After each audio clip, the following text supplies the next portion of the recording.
It's good as an artist to always remember to see things in a new, weird way. Tim Burton is one of the most intriguing directors working today, making everything from a Batman movie to a Roald Dahl story. As he has such a wide body of work, I'm only going to be going over 4 films today: Edward Scissorhands, Big Fish, Sweeney Todd, and my personal favourite, Ed Wood. Today I'm going to be going over the history of Tim Burton, how he shoots his scenes, and the equipment that he uses to achieve his signature Burton-esque style.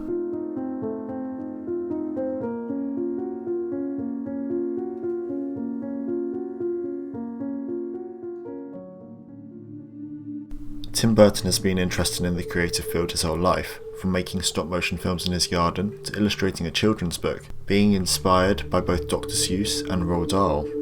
I started to do stop-motion when I was a kid. You take a Super 8 and make some models and move, click, all that. I love all forms of animation, but there is something unique and special to stop-motion. It's more real and the set is like a set, but I think it's also a kind of lonely and dark thing to want to do. He later attended the California Institute of the Arts to study character animation, where he made Stalk of the Celery Monster, which was animated entirely in pencil. This attracted the attention of Walt Disney Animation Studios, where they then offered him an animator's apprenticeship. Following the apprenticeship, he worked as an animator, storyboard artist, graphic designer, art director and concept artist at Disney, working on films from The Fox and the Hound to Tron. But unfortunately, his concept art never made it to the final product.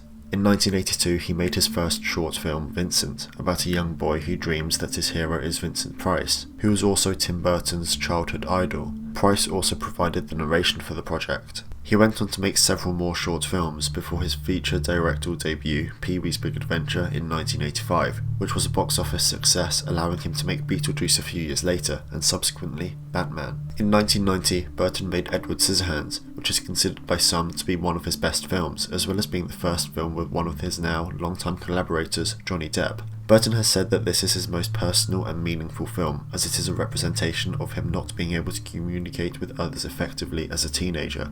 Burton is also known for his work on animation films, and with Henry Selick's The Nightmare Before Christmas, and even though he did not direct the film, he was a producer and fought with the production companies about Jack Skellington's iconic look, saying, "Working on Nightmare Before Christmas, I had endless arguments, like the studio saying, you can't have a main character that's got no eyeballs. How is anybody going to feel for somebody with just eye sockets?" Ed Wood was a much smaller film than his previous blockbusters, but has become one of his most critically acclaimed movies.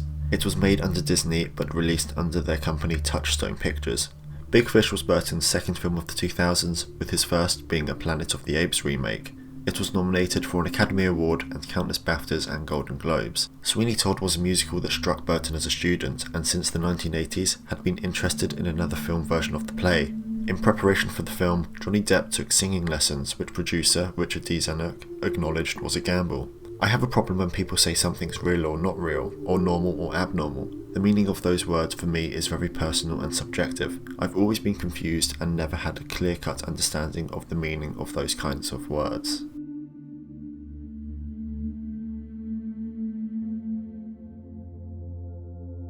Burton's films are very stylised, to the extent where everything from the production design to the costumes and even the score have his unique twist.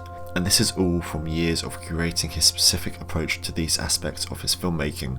The techniques he uses in pre-production, on-set and post-production have all been perfected. I'm going to be going over each film individually and talking about the techniques that he used on that production. If you are looking for a specific film, go to these timestamps. Burton wrote Edward Scissorhands with Caroline Thompson, who also co-wrote The Nightmare Before Christmas with Tim Burton and Michael McDowell, and later Corpse Bride.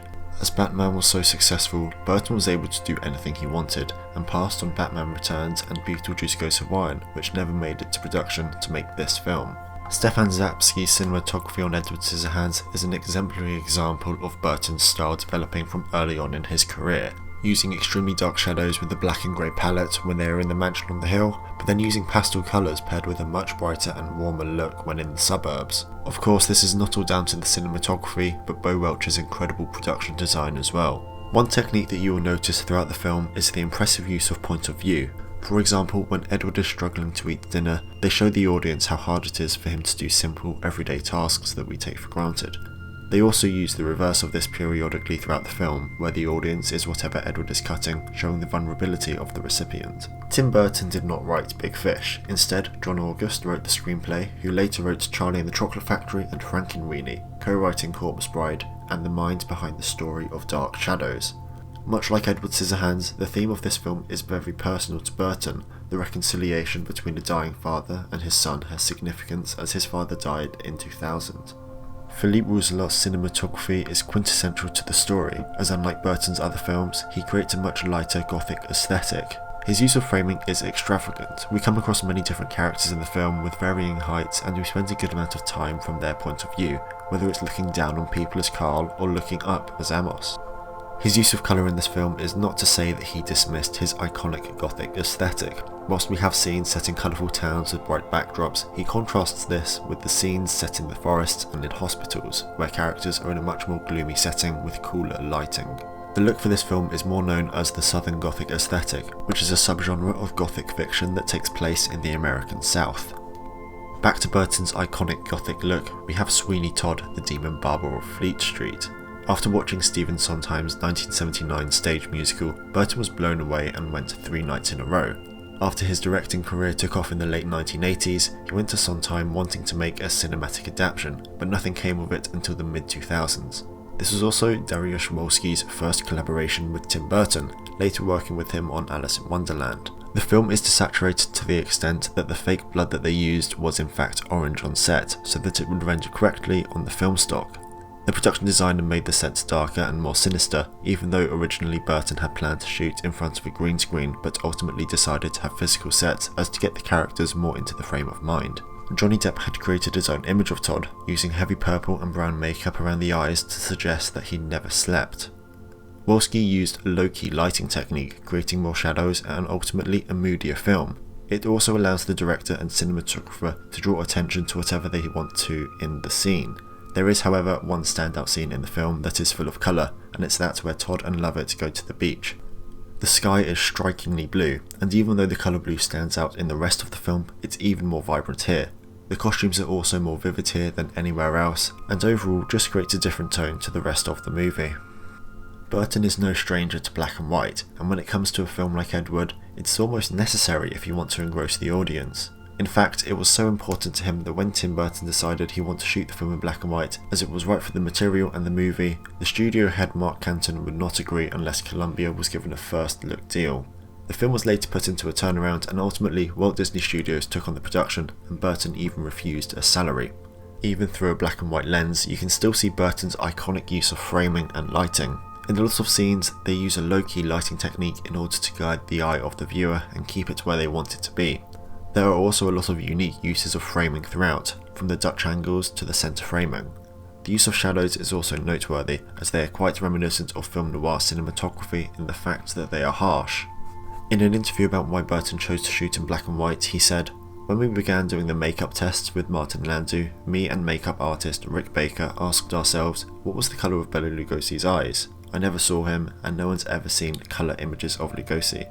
Him, Vampira, Tor Johnson, all are black and white icons. It was such a simple decision without any aesthetic pretension. It just seemed right." Overall, Tim Burton is possibly the most visual director working today. His style is so iconic that it has a name.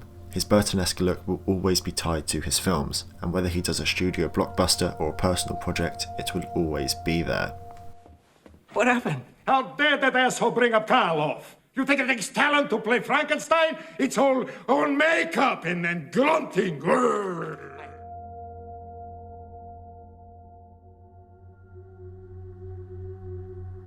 Burton has collaborated with many cinematographers, from Emmanuel Lubezki to Bruno de Bonnell. On both Edward Scissorhands and Edward, Burton worked with Stefan Zapsky, then on Sweeney Todd, Dariusz Wolski, and Philippe Rousselot on Big Fish, who then also shot Charlie and the Chocolate Factory a couple of years later.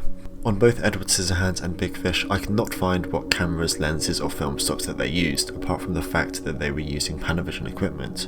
Edward, on the other hand, was shot on the Panavision Panaflex Gold 2 paired with Panavision Primo lenses. They used Eastman Plus X 5231, one of the more well-known black and white film stocks. It has deep blacks, glowing highlights, which is perfect for the stereotypical 50s look that they were going for. Primos are known for their high contrast look with minimal ghosting, distortion and veiling glare. On Sweeney Todd, they used the Panavision Panaflex Millennium XL and Panavision Panaflex Platinum paired with Panavision Primo lenses. For the stock, they used Kodak's Vision 2 200T and 500T, both being tungsten and giving Sweeney Todd the cooler look. I get so tired of people saying, oh, you only make fantasy films and this and that, and I'm like, well, no, fantasy is reality. That's what Lewis Carroll showed in his work.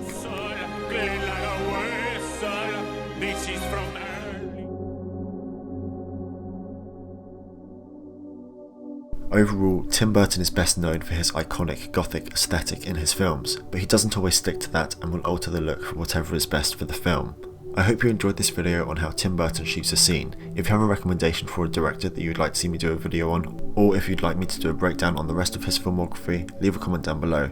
If you found this video helpful, a thumbs up is appreciated, and if you'd like to see more videos like this, hit the subscribe button. Thank you for watching, and I'll see you next time.